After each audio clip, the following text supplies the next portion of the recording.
Beshem Hashem Naasev Natzliach, nous poursuivons aujourd'hui notre étude dans les Mishnayot du Pirkei Avot, au niveau du premier chapitre toujours, la 11e Mishnah, enseignée par Avtalion, sera notre premier sujet du jour. Avtalion Omer, Avtalion dit Chachamim hizaru bedivrechem. Les Chachamim, attention à vos propos, Shema tachovu chovat galut, de peur que vous soyez imposé d'un exil, vetignu les makom araim, et que cet exil vous mène vers un lieu de maïm araim, d'eau mauvaise. Veishtu atalmidim abayim acharechem veyamutu, les élèves qui consommeront de cette eau après vous en mourront. Venimsa shem shamayim mitralel, le nom de Dieu sera profané.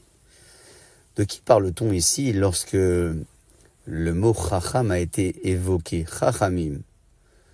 On parle de ceux qui ont des responsabilités de dispenser un savoir et qui risquent, par leur erreur d'interprétation, d'analyse et de commentaires, d'entraîner derrière eux un enseignement qui écartera les élèves du droit chemin. C'est pour ça que le terme de chacham a été ici évoqué, puisque le monsieur tout le monde, comme nous avons l'habitude de l'appeler, n'a pas de responsabilité étendue au niveau de la transmission du savoir. Il n'a peut-être pas non plus ce même devoir d'exemplarité.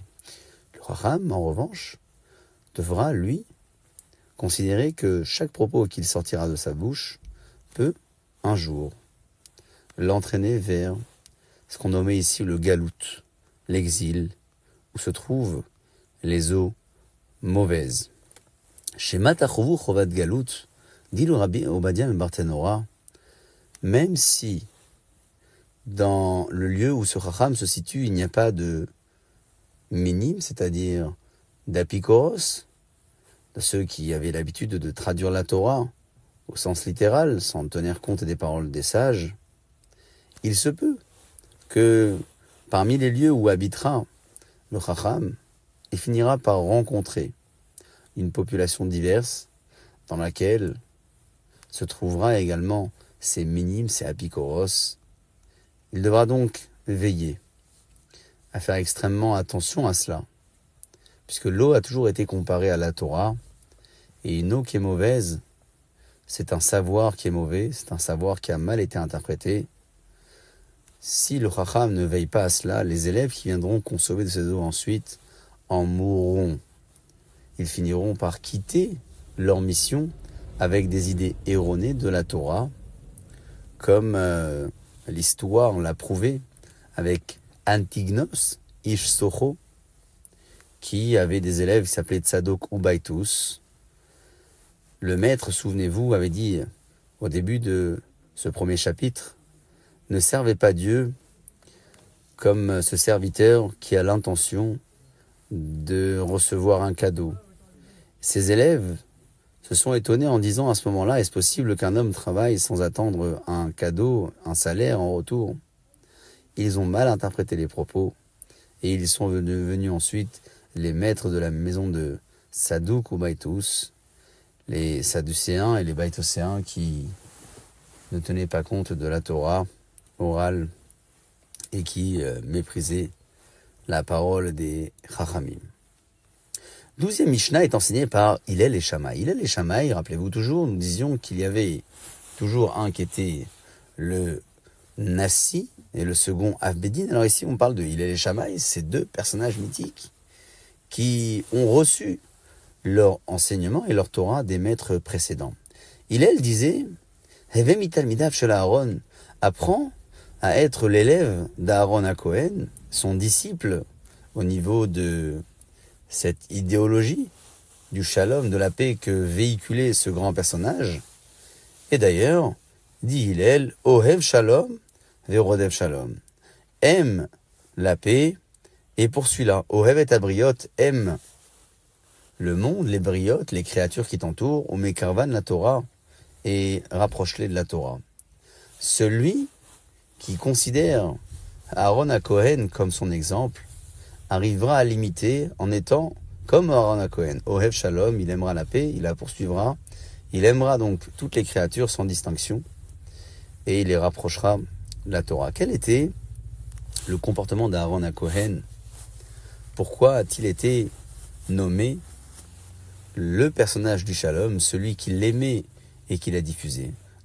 Dans Avot de Rabbi Nathan, il est raconté que lorsqu'Aaron HaKohen voyait deux personnes qui se disputaient, il allait voir chacune d'entre elles, indépendamment de l'autre, en lui disant « Tu sais, ton ami regrette ce qu'il t'a fait, et il aimerait tellement retrouver un dialogue avec toi. » Et ce dialogue-là, il l'avait également avec la seconde personne. Et lorsque ces deux qui étaient en dispute se rencontraient ensuite, ils s'embrassaient, ils s'enlaçaient, ils rétablissaient comme ça le contact de ceux qui l'avaient perdu. Comment réussissait-il à les rapprocher de la Torah? Sa méthode pouvait en surprendre plus d'un. Lorsqu'il savait qu'une personne transgressait une avera, il se faisait ami avec elle, il se faisait ami avec lui, et le personnage en question, la personne en question, se rapprochait systématiquement de la Torah, puisqu'elle n'avait pas envie de perdre l'amitié d'Aaron HaKohen. Ces hommes-là se disaient en réalité, si Aaron savait qui j'étais et ce que je transgressais, il n'aurait jamais lié un lien d'amitié avec moi.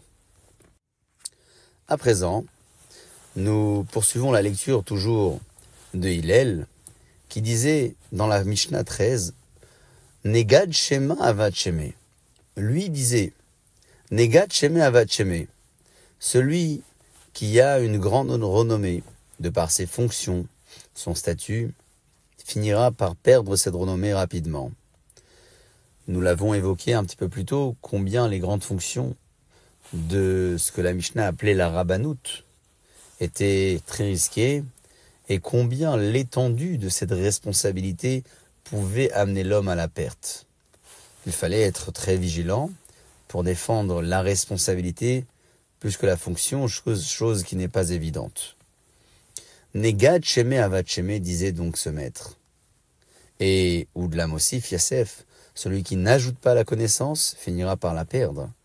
Yasef peut également faire référence à Yasef. Yasef, c'est le terme évoqué lorsqu'un homme disparaît et quitte ce monde. La Torah emploie donc ce mot. Celui qui n'ajoute pas la connaissance risque aussi de quitter ce monde avant la fin de sa mission. Oudla Yalef Ketala Chayav est celui qui n'apprend pas Ketala Chayav. C'est la peine de mort qui sera prononcée à son égard. Comment est-ce possible que celui qui n'a pas choisi le chemin du savoir et de la connaissance risque, lui, d'être puni par la peine capitale? La Gemara, le Talmud nous enseigne dans le traité de Psachim, page 49, que le Hama arrête l'ignorant, moutar les kor'o kedag. Nous pouvons donc le déchirer comme le poisson et l'ouvrir. Il n'est pas question ici de tuer qui que ce soit, il est surtout question de parler de contact et de lien avec tout celui et celle qui a le rôle de transmetteur et d'éducateur. Lorsqu'un homme fait le choix de ne pas apprendre, il se place comme étant celui qui entretient l'ignorance, qui entretient la Hama Haratzut. Et pour cela, la peine capitale pourrait être prononcée à son égard. Enfin, à la fin de cette Mishnah 13, où des Ishtamesh Betaga Halaf, nous dit le maître de la Mishnah, celui qui utilise la couronne de la Torah pour se glorifier personnellement, finira par passer de ce monde, c'est-à-dire par perdre sa place dans le monde futur. Huaya Omer, toujours le même maître nous enseigne en disant dans la Mishnah 14, Imenani li, si ce n'est pas moi pour moi, mili, qui le fera pour moi? Urshani la atzmi, mani, lorsque je le réalise pour moi, mani, qui je suis, imlo arshav et matai, et si ce n'est pas maintenant, et matai, quand est-ce que ça se fera? Toujours au niveau de l'enseignement de ce grand maître, Il est noté ici ô combien l'importance de s'occuper de son propre rôle, de son propre objectif, et de le faire sans attendre que d'autres le fassent à sa place. Ve'imlo arshav ve'mata, et si je ne le fais pas dans le monde ici-bas, quand est-ce que je pourrais le faire? Puisque après la disparition de ce monde, et une fois avoir terminé sa mission, il n'est plus possible de la rectifier. Profitons alors de la jeunesse, des temps où nous avons encore la possibilité de nous cultiver, d'apprendre et d'enseigner afin de transmettre à notre tour. Baruch Adonai Le'olam, Amen ve'Amen.